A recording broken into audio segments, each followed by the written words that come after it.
Hello and welcome to my YouTube channel. आज के इस वीडियो में मैं आपको बताऊंगी कि क्रिया किसे कहते हैं, क्रिया के कितने भेद होते हैं और इसके उदाहरण। ठीक है, आप किसी भी क्लास में अगर आपका सिलेबस में क्रिया है तो ये बहुत ही यूजफुल वीडियो होने वाला आपके लिए, इसीलिए इसे शुरू से लेकर अंत तक देखिएगा ध्यान से और सुनिएगा। ठीक है, ये बुक की मैं हेल्प ले रही हूँ आपको पढ़ाने के लिए, लेकिन मेरी यही कोशिश रहेगी कि अच्छे से अच्छे आपको समझा दूँ। ठीक है, तो चलिए देखते हैं क्रिया किसे कहते हैं। देखिए क्रिया क्या है, जिस शब्द से किसी काम का करना या होना प्रकट हो उसे क्रिया कहते हैं। ठीक है, क्या है क्रिया? कोई ऐसा शब्द, कोई भी ऐसा शब्द जिससे कि किसी काम के होने का या फिर करने का करना दिखे, ठीक है, प्रकट हो। ठीक है, तो उसे क्रिया कहते हैं। जैसे कि खाना, पीना, उठना, बैठना, होना आदि। ठीक है, ये सब क्रिया के उदाहरण है। क्या क्या है? खाना, पीना, उठना, बैठना, होना आदि। ठीक है, अब देखो धातु। धातु क्या है? जिस मूल शब्द से क्रिया बनती है उसे धातु कहते हैं। ठीक है, क्रिया किससे बनती है? किसी मूल शब्द से बनती है और उस मूल शब्द को क्या कहते हैं? धातु। ठीक है, जिस मूल शब्द से क्रिया बनती है उसे धातु कहते हैं। जैसे खाना, लिखना, बैठना आदि क्रियाएं खा, लिख, बैठ आदि मूल शब्दों से बनी है। ठीक है, देखो कैसे, जैसे खा में ना लगा दिए तो खाना हो गया, लिख में ना में कर ना लगा दिए लिखना हो गया, बैठ में ना में आकर ना लगा दिए तो बैठना हो गया। तो ये जो मूल शब्द है, ठीक है, ये मूल शब्द से क्रिया बन रहा है। ठीक है, खा से खाना, लिख से लिखना और बैठ से बैठना। तो जिस मूल शब्द से क्रिया बनती है उसे धातु कहते हैं। ठीक है, तो यहाँ पे धातु क्या हो गया? खा, लिख, बैठ। समझ में आया? क्लियर है? आता ही नहीं धातु कहेंगे। धातु में देखो, धातु में क्या हो रहा है? धातु में ना में अगर ना जोड़ देने से क्रिया बनती है। ठीक है,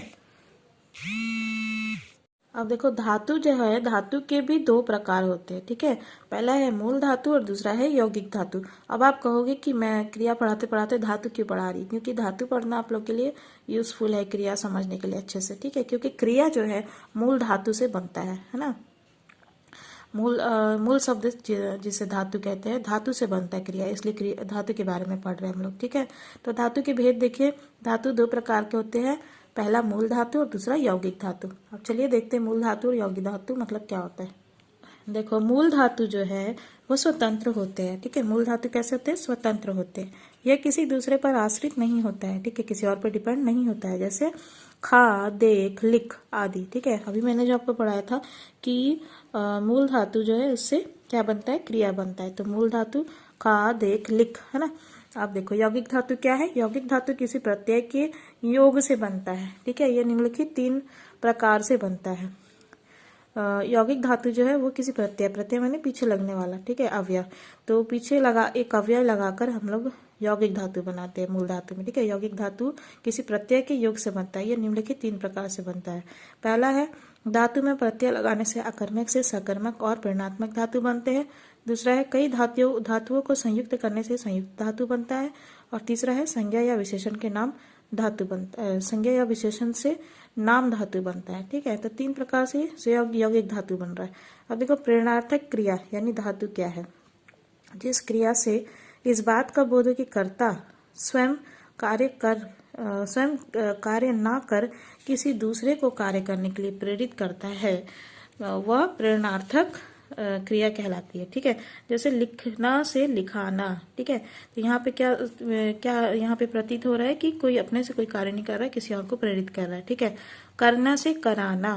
प्रेरणार्थक क्रिया के दो रूप चलते हैं, पहले में ना और दूसरे में वाना का प्रयोग होता है। जैसे पढ़ना, पढ़ाना, पढ़वाना। ठीक है, वैसे ही सोना, सुलाना, सुलवाना, जागना, जगाना, जगवाना, पीना, पिलाना, पिलवाना, देना, दिलाना, दिलवाना, चलना, चलाना, चलवाना। देखिए यौगिक क्रिया जो है धातु जिसको कहते हैं वो क्या है? दो या दो से अधिक धातुओं आदि दूसरे शब्दों के संयोग से जो क्रिया बनती है उसे यौगिक क्रिया कहते हैं। ठीक है, जैसे रो पढ़ना, देखो दो से बन रहा है ना, यहाँ पे मार डालना। दो या दो से अधिक धातु से मिलकर जो दूसरा शब्दों के संयोग से जो क्रिया बनती है उसको हम लोग यौगिक क्रिया कहते हैं। जैसे रो पढ़ना, मार डालना, चल देना। अब देखो नाम धातु क्या है? जो धातु संज्ञा का विशेषण से बनता है उसे नाम धातु या नाम धातुज कहते हैं। जैसे हाथ से हथियाना, गर्म से गरमाना, बात से बतियाना। ठीक है, यहाँ पे देखो हाथ क्या है? संज्ञा है, इससे क्या बना? हथियाना। ठीक है, जो धातु संज्ञा विशेषण से बनता है। हथियाना धातु किससे बना? संज्ञा से बना, ठीक है। गर्म क्या है? विशेषण है, तो विशेषण से क्या बन गया? गर्माना, ये धातु। तो संज्ञा या विशेषण से बना हुआ धातु जो है, संज्ञा या विशेषण से बना हुआ धातु जो है नाम धातु कहलाता है, ठीक है। अब देखो क्रिया के क्या कार्य होते हैं, हमने जाना कि क्रिया क्या है। क्रिया के क्या कार्य है, क्या इसका इस्तेमाल है, यूज है। क्रिया के निम्नलिखित कार्य: वस्तु की गतिशीलता का बोध कराना। क्रिया किसी व्यक्ति या वस्तु की गतिशीलता का बोध कराती है, ठीक है, यानी वो मोशन में है ये बतलाती है, ठीक है। देखो जैसे वह दौड़ता है, वह कूदता है, वह लड़ता है, हवा चलती है, कुत्ते भूखते हैं, नदी बहती है। किसी कार्य के होने या किए जाने का बोध कराना, ठीक है। क्रिया के कार्य क्या है? पहला तो है वस्तु की गतिशीलता का बोध कराना, और दूसरा देखो क्या है? किसी कार्य के होने या किए जाने का बोध कराना। जैसे क्रिया किसी कार्य के होने या किए जाने का बोध कराती है, जैसे कि वह पत्र लिख रहा है, ठीक है, तो इसमें काम होने का बोध हो रहा है। पुजारी पूजा कर रहा है, ठीक है, तो इसमें होने का ये हो रहा है, ठीक है, काम। कुत्ता हड्डी चबा रहा है, इसमें भी कार्य होने का बोध हो रहा है, ठीक है। अब देखो अस्तित्व का बोध कराना। क्रिया का अन्य कार्य क्या है? अस्तित्व का बोध कराना। क्रिया किसी के अस्तित्व का बोध कराती है, ठीक है। जैसे कि राम पेड़ पर बैठा है, तो राम कहाँ है? पेड़ पर बैठा है, तो ये इसके अस्तित्व का बोध करा रहा है, ठीक है। तो क्रिया क्या करती है? अस्तित्व का बोध कराती है। बाघ जंगल में रहता है, ठीक है, वैसे ही पहाड़ पर बर्फ रहती है। क्लियर? अब देखो क्रिया के अन्य कार्य क्या है? स्थिति का बोध कराना। क्रिया से क्या होता है? स्थिति का बोध होता है। क्रिया किसी स्थिति का बोध कराती है, जैसे वह बैठा है, वह सोया है, तो यहाँ पे स्थिति का बोध करा रही है क्रिया, ठीक है। बैठा है, वह सोया है, तो ये स्थिति का बोध करा रही है। वैसे ही क्रिया का अन्य कार्य है मनस्थिति का बोध कराना, ठीक है, मनस्थिति का बोध कराना। क्रिया से मनस्थिति का भी बोध होता है, जैसे कि वह रोता है, राम हंस रहा है, ठीक है। रोना हंसना ये क्या? मनोस्थिति है। अब देखो क्रिया के भेद। कर्म के अनुसार या रचना की दृष्टि से क्रिया के दो भेद होते हैं। क्रिया के कितने भेद होते हैं? दो भेद होते हैं, सकर्मक क्रिया और अकर्मक क्रिया। चलिए देखते हैं सकर्मक क्रिया क्या है, इसको कैसे पहचाने, और अकर्मक क्रिया क्या है, इसको कैसे पहचाने। देखिए सकर्मक क्रिया जो है, जिस क्रिया के साथ कर्म रहता है अथवा उसके रहने की संभावना रहती है उसे सकर्मक क्रिया कहते हैं, ठीक है। सकर्मक यहाँ पे जिस मतलब कि देखो सकर्मक, स मैंने साथ, ठीक है, कर्म मैंने साथ में अगर कर्म रहे जिस क्रिया के, उसे सकर्मक क्रिया कहते हैं, ठीक है।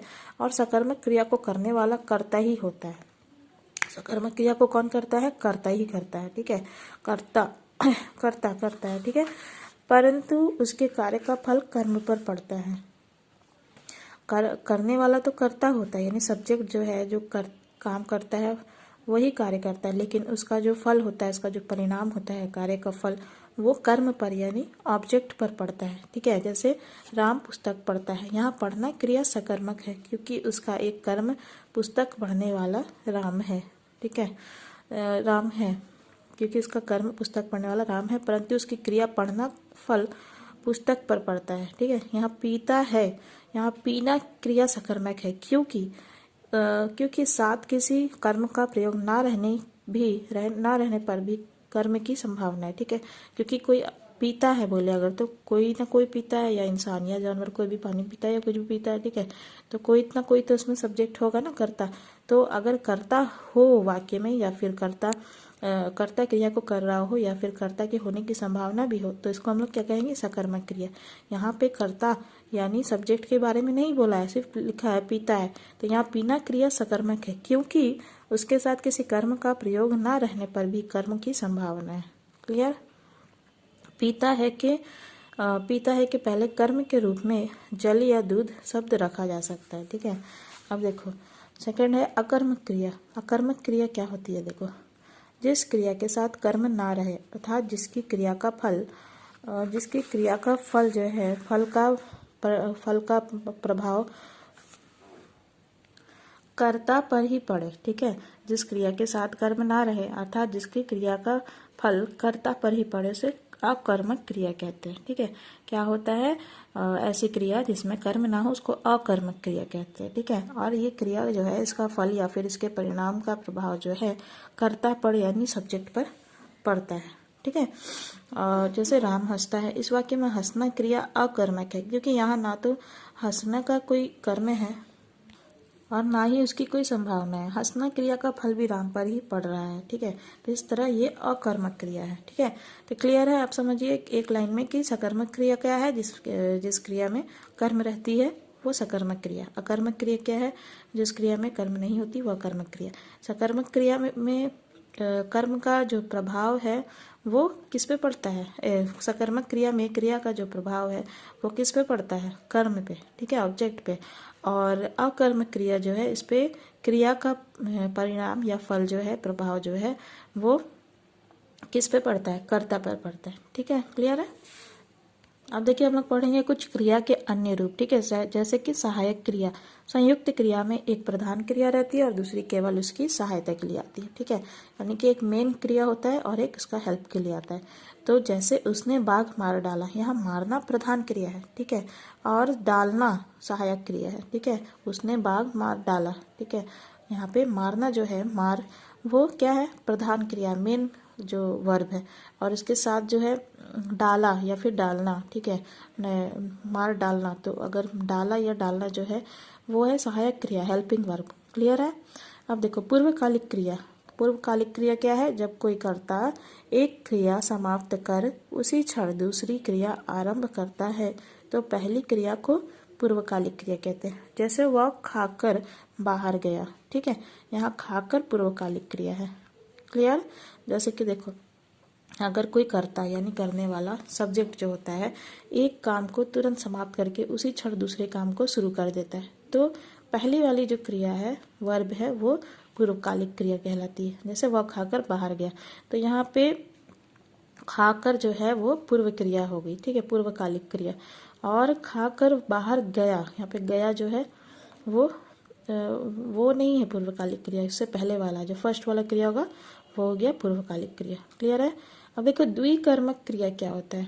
कभी कभी किसी क्रिया के दो कर्म रहते हैं, ठीक है, ऐसी क्रिया को द्विकर्मक क्रिया कहते हैं। द्विकर्मक क्रिया क्या है, द्विकर्मक क्रिया क्या है, क्रिया के दो कर्म अगर हो तो ऐसी क्रिया को द्विकर्मक क्रिया कहते हैं। जैसे बाप बेटे को बिस्कुट खिलाता है, ठीक है, बाप बेटे को बिस्किट खिलाता है। वादक शीला को सितार सिखाता है। यहाँ प्रथम वाक्य में खिलाना के दो कर्म है, बेटे को, ठीक है, और बिस्कुट। क्लियर। बाप बेटे को बिस्कुट खिलाता है, तो यहाँ पे देखो कर्म क्या है, बेटे को क्या खिला रहा है, बिस्कुट खिला रहा है। किसको खिला रहा है और क्या खिला रहा है, बेटे को बिस्कुट खिला रहा है। तो यहाँ पे बेटे को और बिस्कुट दो कर्म हो गए, ठीक है। तो ये हो गया आपका द्विकर्मक क्रिया, ठीक है, खिलाना हो गया क्रिया, तो यहाँ पे द्विकर्मक क्रिया है, क्रिया के साथ दो कर्म है। इसी तरह देखो दूसरे वाक्य में सिखाना क्रिया के भी दो कर्म है, शीला को सितार, ठीक है, वादक शीला को सितार सिखाता है। वादक क्या करता है, सितार सिखाता है। किसको सिखाता है, शीला को। तो यहाँ पे कर्म जो है शीला और सितार दो हो गए, शीला को और सितार। तो इसीलिए खिलाना और सिखाना द्विकर्मक क्रियाएं हैं। क्लियर। वीडियो अच्छा लगा, काम का लगा है तो इसको लाइक जरूर करिएगा, चैनल को सब्सक्राइब कर लीजिएगा, बेल आइकन को दबा दीजिएगा ताकि नए वीडियोस की नोटिफिकेशन मिलते रहे। और हाँ, इसे अपने स्टडी ग्रुप एंड क्लासमेट से शेयर जरूर करिएगा। And thank you viewers for watching this video.